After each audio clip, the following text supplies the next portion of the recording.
Үндэсний мэдээллийн Монцом агентлагаас улиран удаж 2025 онд Монгол улсад өрнөсөн онцлог 10 үйл явдлыг нэрлэж байна. Чингис хааны алтан хөшөөгөө бүтээн заллаа. Өндөр дээд түвшний хамгийн олон айлчлалыг хэрэгжүүллээ. Монгол улсын тусгаар тогтнолыг олон улсад хүлээн зөвшөөрүүлсэн түүхэд ойнууд тохиолоо. Улсын хурлын дараагаар учрал сонгогдож 34 дахь ерөнхий сайдаар Гомбоживын зандан шатаар томилогдож шинэ засгийн газраа байгууллаа.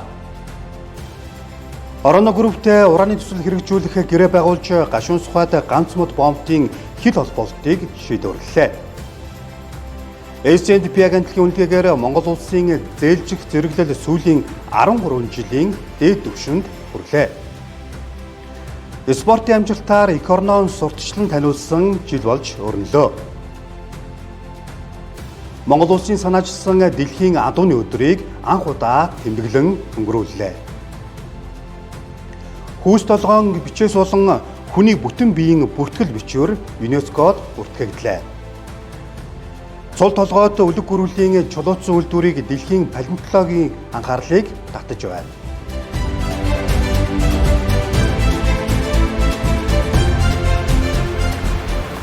Улиран удаж 2025 онд Монгол улсад өрнөсөн онцлог 10 үйл явдлын нэгээр эзэн бөгөөд Чингис хааны алтан хөшөөг бид онцолж байна.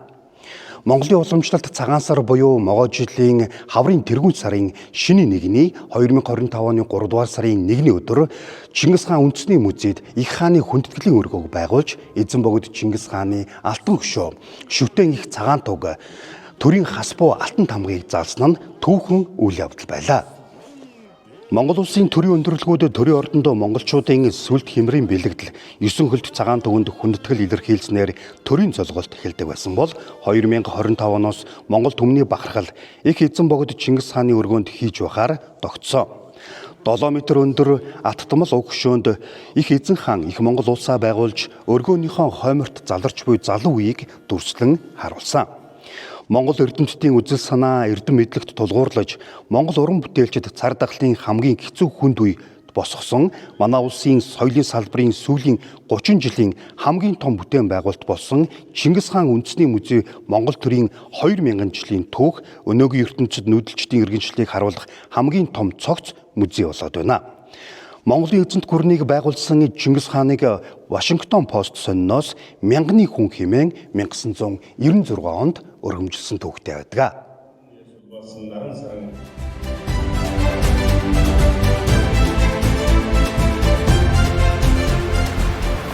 2025 онд өндөр дээд түвшний хамгийн олон айлчлалыг Монгол улс хэрэгжүүллээ. Сүүлийн жилүүдэд өндөр дээд хэмжээний айлчлалын давтамж нэмэгдэж байгаа нь Монгол улсын гадаад дахь нэр хүнд өсөн өргөжөнд хэлж байна. 2025 онд төрийн тэргүүний түвшний 16 айлчлал арга хэмжээг хэрэгжүүлсэн нь өмнөх жилүүдэд олсон ололт амжилтыг баттгаж харилцаа хамтын ажиллагааны цар хүрээг тэлсэн гадаад харилцааны тэнцвэртэй бодлогыг хангасан түүхэн он боллоо. Монгол улсын эх орондоо бүгд найрамдах Австри улсын ерөнхийлөгч Александр Ван дер Беллен, Туркменстан улсын ерөнхийлөгч Сердар Береди Мухаммадов, бүгд найрамдах Үзбекистан улсын ерөнхийлөгч Шавкат Мирзияев, Япон улсын цог чухланд эзэн хаан Нарихито, эрхэмдэд гатан Масака нар, Австрали холбооны улсын амбан захирагч Саманта Монстон нар хүнд зочдыг хүлээн авлаа. Монгол улсын ерөнхийлөгч хунагийн хөрөлсөх бүгд найрамдах Турк улс, бүгд найрамдах Чех улс, бүгд найрамдах Польш улс, бүгд найрамдах Киргиз улс, бүгд найрамдах Тажикстан улс, бүгд найрамдах Энэтхэг улс, бүгд найрамдах Итали улс гигэн ширээд улсад төрийн айлчлал хэрэгжүүллээ. Үүний зэрэгцээ ерөнхийлөгч хөрөлсөх нэгдсэн үндэсний байгууллагын ерөнхий ассамблеийн 80 дугаар чуулган Орос улбооны улсын ерөнхийлөгч Путиний урилгаар Москва хотноо болсон агуу эх орны дайны ялалтын 80 жилийн ойн баяр, бүгд найрамдах Дард улсын Танжи хотноо болсон Шанхай хамтын ажиллагааны байгууллагын гишүүн орнуудын төрийн тэргүүн нарын зөвлөлийн өргөдгсөн хуралдаанд ажиглагчаар тус тус оролцлоо. Түүнчлэн Исвантийн хаант улс, Барбадос улс, бүгд найрамдах Тринидад Тобаго улс, бүгд найрамдах Ботсван улстай дипломат харилцаа тогтоох тухай улсын хурлын тогтоолын төслийг 2025 оны 7 дугаар сарын 4-нд баталснаар нэгдсэн үндэсний байгууллагын гишүүн бүх оронтой дипломат харилцаа тогтоох Монгол улсын зорилт бүрэн биелсэн юм а.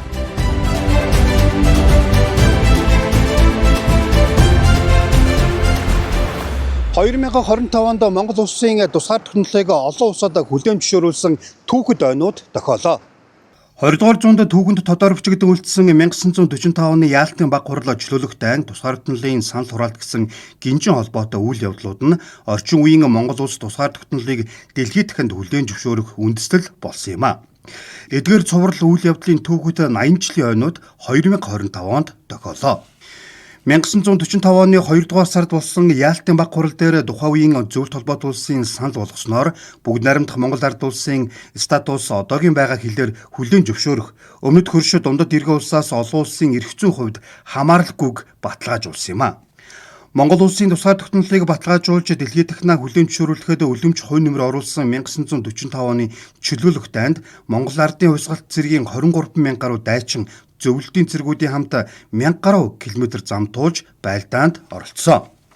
Чөлөөлөх дайны дараахан буюу 1945 оны 10 дугаар сарын 20-нд тухайн үеийн бүгд найрамдах Монгол ард улсад явагдсан нийт ард түмний санал асуулгын дүнд Монголын ард түмэн тусгаар тогтнолынхоо төлөө 100% саналаа өгснийг хөрш тухайн үеийн зөвлөлт холбоот улс одоогийн Оросын холбооны улс болон дундад иргэн улс одоогийн бүгд найрамдах Хятад ард улс албан ёсоор хүлээн зөвшөөрч энэхүү тусгаар тогтнолыг баталгаажуулсан үйл явдлуудын үр нөлөөгөөр Монгол улс 1961 онд Нэгдсэн үндэсний байгууллагад элсэж дэлхийн хамтын нийгэмлэгт хүлээн зөвшөөрөгдсөн төвхтэй.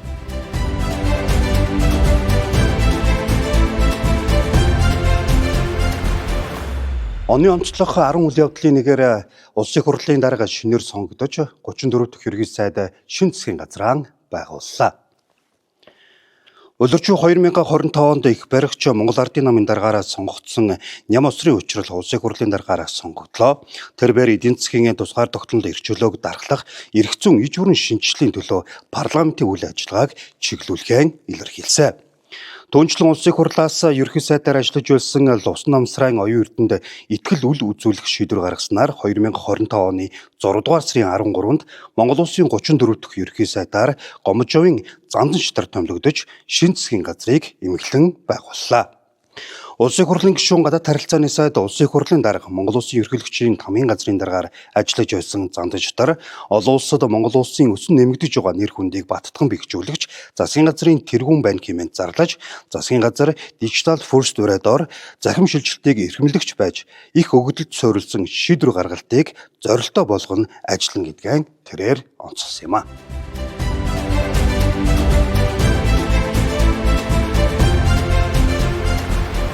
Орооны хөрөвтэй уран нөхцөлийг хэрэгжүүлэх гэрээ байгуулж гашуун сухад ганц мод бомбын хил холбоотын асуудлыг шийдвэрлэлээ. Монгол Улсын засгийн газар болон Францын Орооно маяныг зөвч уран нөхцөлийг эдийн засгийн эргэлтэнд оруулах хөрөнгө оруулалтын гэрээг 2025 оны 1-р сарын 17-нд байгууллаа. Дорногов аймгийн Улаанбаатар ус нутагт хэрэгжих энэхүү төсөл нь оюутлогоо төслөөс хойш 3 дахь хөрштэй хамтран хэрэгжүүлэх Монгол Улсын 2 дахь хөрөнгө оруулалтын гэрээ юм а. Төслийн бүтээн байгуулалтын ажил 2026 онд эхэлж 2028 оны 10 дугаар сард зөвч ордын урхаа үндсэн олборлолтоо эхлүүлж анхны бүтээгдэхүүнээ гаргана. Үйлдвэр бүрэн хүчин чадлаар ажиллаж эхэлснээр жилд 2500 тонн, нийт 68.9 мянган тонн ураны шар нунтаг үйлдвэрлэнэ.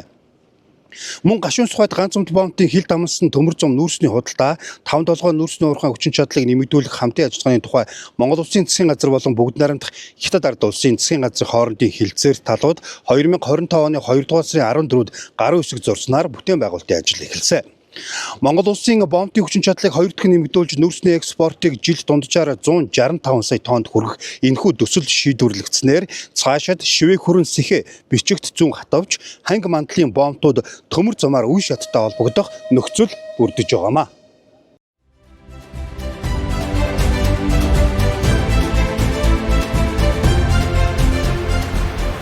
Монгол Улсын зээлжих зэрэглэл түүхэндээ дамжуулан төрлөө. СНДП агентлагийн үнэлгээгээр Монгол Улсын зээлжих зэрэглэл сүүлийн 13 жилийн хугацаанд хамгийн өндөр түвшинд хүрсэн. Олон улсын зээлжих зэрэглэл тодорхойлогч Moody's агентлагаас Монгол Улсын 2025 оны зээлжих зэрэглэл бие нэг доктортой болж сайжирсныг зарлалаа. Зээлжих зэрэглэл 2024 оноос дахин нэг шат дахиж сайжрахад өөрийн дахин санхүүжилтийн эрсдэл багассан, эдийн засгийн үзүүлэлтүүд түүхий эдийн үн буурснаас үл шалтгаалan сайжирсан зэрэг хүчин зүйл нөлөөлжээ. СНДП агентлаг Монгол Улсын зээлжих зэрэглэлийг бие нэмэх хэрэг байсныг нэг төвшин ахиулж, бие доктортой болгон сайжруулж, дунд хугацаанд эдийн засаг доктортой өсөж төсвийн алдагдал ирэх 1-2 жилд харьцангуй бага түвшинд хадгалагдана хэмээн дүгнжээ. Тус агентлагийн үнэлгээгээр Монгол Улсын зээлжих зэрэглэл сүүлийн 13 жилийн дээд түвшинд хүрсэн. Харин олон улсын санхүүгийн үнэлгээний ПИД жагантлаг 2025 онд зээлжих зэрэглэлийн үнэлгээг нэмэх бие төлөвийг доктортой хэвээр үлдээжээ. Түүнчлэн 2025 оны 12 дугаар сарын 2-ны өдрийн байдлаар манай улсын валютын нөөц 6 тэрбум Америк доллар болж түүхэн дээд хэмжээнд хүрсэн юм а.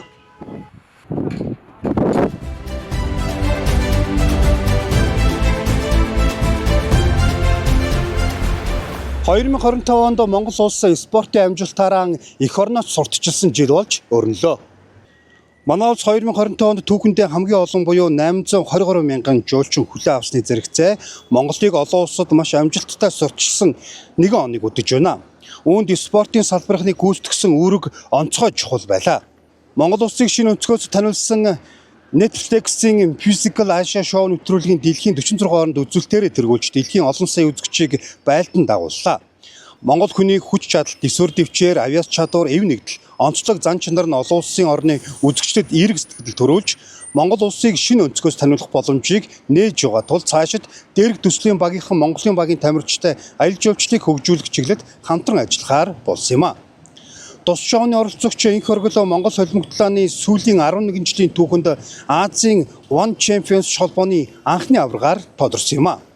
Саксон бөмбөгийн 393 төрлийн насан туршидчдын дэлхийн арга шалруулах тэмцээнийг Монгол улс анх удаа зохион байгуулж, манай эмэгтэйчүүдийн баг чадварлаг чансаатай гал цогтой тоглолтуудыг өөрийн талбайд үзүүлж мөнгөн медаль хүртлээ. Үүнээс гадна захим спортын ертөнцид Монголч багийнхан дэлхийн чансааг анх удаа тэргүүлээ зогсохгүй Сауди Арабийн Риад хотод болсон дэлхийн цомын тэмцээнд анх удаа төрүүлсэн юм а.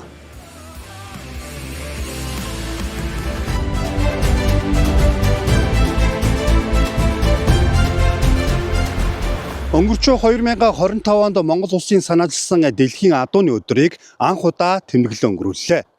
Дэлхийн адууны өдрийг 7 дугаар сарын 11-ний өдөр анх удаа тэмдэглэлээ. Монгол улсын санаачилсан дэлхийн адууны өдрийн тухай тогтоолыг Нэгдсэн үндэсний байгууллагын ерхий ассамблеийн 79 дугаар чуулганы 2025 оны 6 дугаар сарын 3-ны өдөр бүх хуралдаанаар хилцэн баталсан юм а. Адууны соёл уламжлал хадгалж ирсэн нүүдэлчин морьтой улсын хувьд дэлхийд даяар адууны тоотлогоо үйлдвэр ухсаа, аж ахуйн хэрэглээ буурах хандлагатай байгааг тухайн асуудалд Монгол улсын ерөнхийлөгч дэлхийн нийтийн анхаарлыг хандуулах олон нийтийн мэдлэг мэдээлэлд оролцоог нэмэх зорилгоор жил бүрийн 7 дугаар сарын 11-нийг дэлхийн адууны өдөр хэмээн тэмдэглэх тухай Нэгдсэн үндэсний байгууллагын ерхий ассамблеийн тогтоолын төслийг санаачилсан байдаг. Дэлхийн адууны өдрийн тухай тогтоолд дэлхийн 56 улс хамтран зохиогчоор нэгджээ. Нэгдсэн үндэсний байгууллагын хүн сүдэн аж ахуйн байгууллагын мэдээлснээр дэлхий дээр унлаг эдлгээний 57 сая гаруй адуу байгаа гэдгийг судалгааг гаргасан байгаамаа.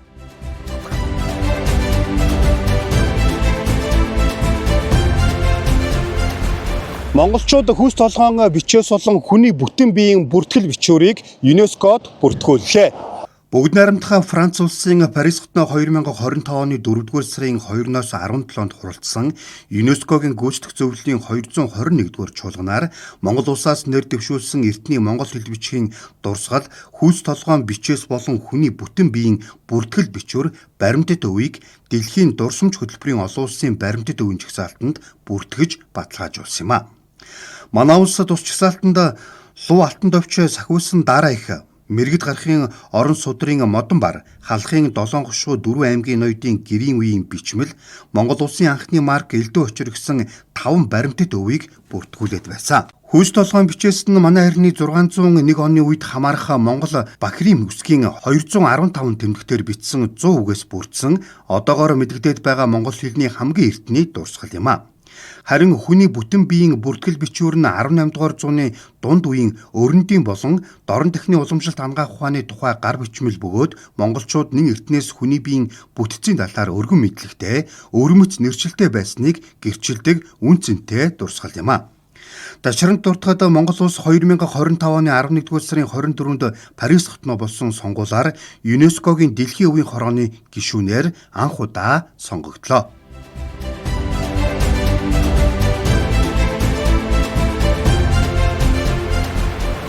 2025 оны онцлог үйл явдал бол цол толгойтой үлэг гөрвлийн чулуутсан үйлдвэр дэлхийн палеонтологийн сонирхлыг татаж байна.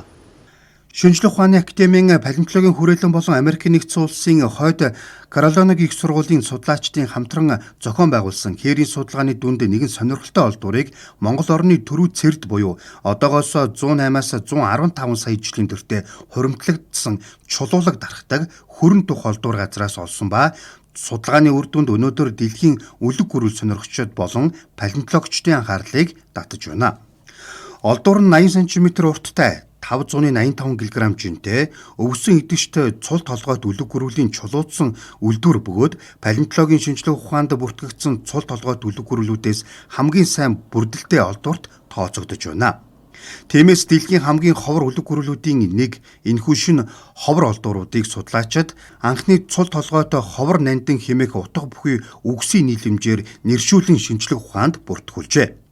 Энэхүү судалгааны үр дүн дэлхийн хамгийн нэр хүндтэй Nature сэтгүүлийн 2025 оны 9-р сарын 17-ны дугаард хэвлэгдсэн байнамаа.